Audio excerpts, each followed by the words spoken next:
Revenge, with her AP's wife. My wife had an affair with me. I cheated again on the AP's wife. I informed my wife, and now I have to listen to her and our marital counselor tell me I'm just as horrible as she is. It's total nonsense in my opinion. I would not have cheated if she had not initially cheated. My goal was to avenge myself. If that's even possible. Backstory: about a year ago, I discovered that my wife was having an affair. On our shared computer, I discovered images and texts. When I challenged her, she lied, saying I'm insane and making everything up in my brain. Then I showed her the photocopies. She then began slowly telling me the truth. I'd had enough and called the AP's wife. She was distraught, but she was my sole source of truth in this scenario. For 3 months, the romance consisted of texts sent at all hours of the day and night.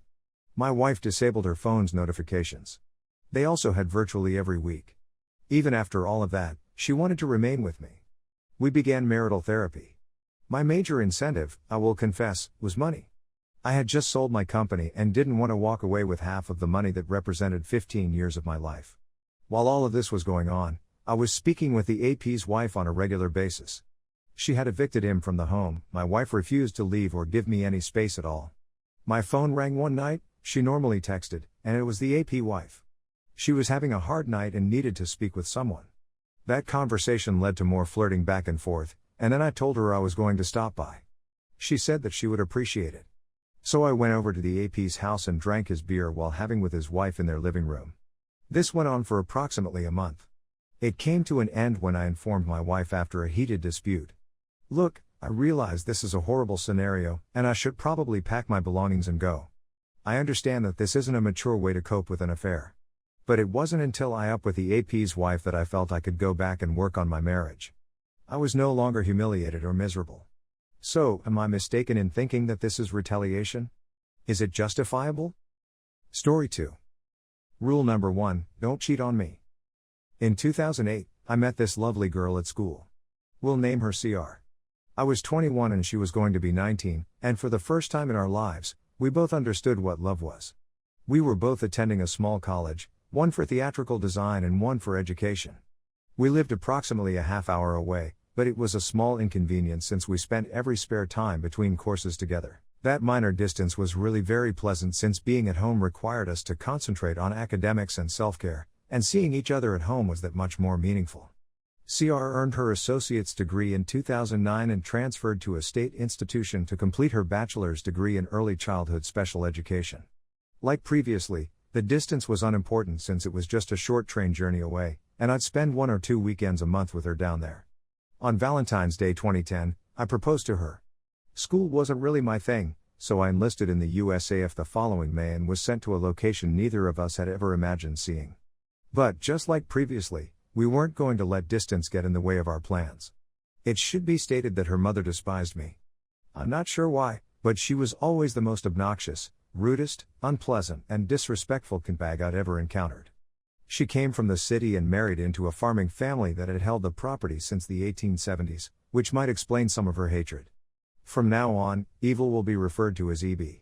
Another thing you should know is that I have a fantastic memory, which will come in handy later in the narrative.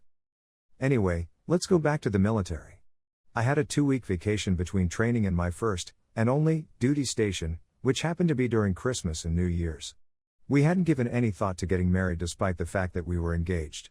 She wanted something small with her relatives and cousins, and I was perfectly okay with going to court and having it over with. I didn't want to come off as pressuring her, but the way I saw it, I'd be living in barracks in a few weeks and getting married would bring me a full monthly housing allowance, which I'd save to have a wedding ceremony when we had time in another year or 2. Basically, get married now, don't tell anybody, since they'd all be furious if we didn't, and have a phony wedding ceremony with both of our families and friends. It turns out that since I was living in barracks, I wasn't eligible for the housing allowance, and when they discovered I was married 6 months later, they booted me out and forced me to purchase a home on base. We didn't marry while I was home on leave and rode an Amtrak train out west. If you have the time, I strongly suggest taking a cross-country train trip. The first time we saw one other after that was during her spring vacation, which was in the first few weeks of March.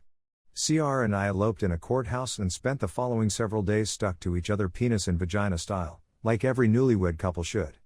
In June, I returned home for a few weeks, and this is when everything began to fall apart. For those who don't know, Easter Seals organizes summer camps for children with special needs, and my new wife volunteered to be a counselor for the final 7 weeks of the summer. That summer, the last time I saw her was just after her June birthday, when I dropped her off to camp.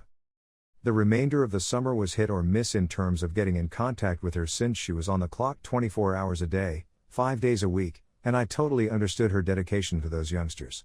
When she returned to school the next autumn, she grew more aloof, making excuses about her phone becoming dead at strangely consistent times every week. She traveled out to spend Christmas with me in our new home, officially a rundown, mainly vacant duplex, and everything seemed just as fantastic as it had before. After that, she reverted to her previous semester's level of seclusion. Now fast forward to May of 2012. I took a month off to travel home for her graduation and to assist her move in with me. I couldn't place her. Every conversation CR had with me was forced and false, and I should have recognized what was going on all along. She had set up mock interviews with a handful of grade schools around her hometown, and I honestly thought she was simply doing it to get interviewing experience. When I realized she was serious about finding a job in our home state, she burst into tears and said I was forcing her to choose between me and her career, and of course I wanted to put our marriage first. Obviously, I didn't return to base with her. A few weeks later, I forced her to tell me what the heck was going on. She fell in love with one of her fellow camp counselors and kept the affair a secret for about 9 months, claiming she was going to tell me but didn't know when, the usual too guilty to tie your own shoes nonsense, and she honestly expected me to walk away from our relationship right then and there. No.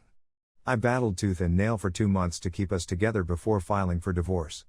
I'm skipping a lot of sentimental stuff here, but the divorce was filed in late August and was finalized in December of that year, mandatory 90-day waiting period in my state. I would never wish the anguish I experienced in that one-sided relationship on anybody unless they really deserved it. EB allegedly told her falsehoods about how I joined the military to get away from her and even had the audacity to blame me for all of her eldest child sobbing in anguish. My soon-to-be ex never revealed who was blaming her for everything, but I was close to her father and brothers, so I can't believe they'd ever suspect me, but EB was so manipulative that by Halloween, they'd all turned against me. I had it at that time. I was on the verge of suicide ideation, and my anxiety episodes were occurring on a daily basis. I was unhappy, weary of being lied to, tired of being slandered, tired of being the bad guy when I was the one who had been assaulted here. It began with her sending SMS to her brothers and sisters stating, "Hello, I'm your brother-in-law. It's comforting to know that we don't hold secrets, isn't it?" CR blew up, but that was just the beginning. I wrote a 3,000-word letter explaining exactly what happened, the fact that we were married, including copies of the marriage license and certificate, our future plans and how I was the only one living up to our expectations, where she met the guy she was behind my back, his name, address, phone number, camp counselor name so CR couldn't refute it, and a bunch of other information that she made me keep secret. I copied everyone in her extended family, well, everyone I had an address for, her roommates, the summer camp she worked at, close professors she mentioned in previous discussions, and the principal of the school she ended up working at. To say the consequences has been disastrous is an understatement. Her highly devout Catholic family effectively shunned her, her reputation at her prior school was devastated, and the strain at her new job was supposedly so intense that CR was compelled to leave before Christmas break began. Getting those secrets out of my system was the most therapeutic experience of my life.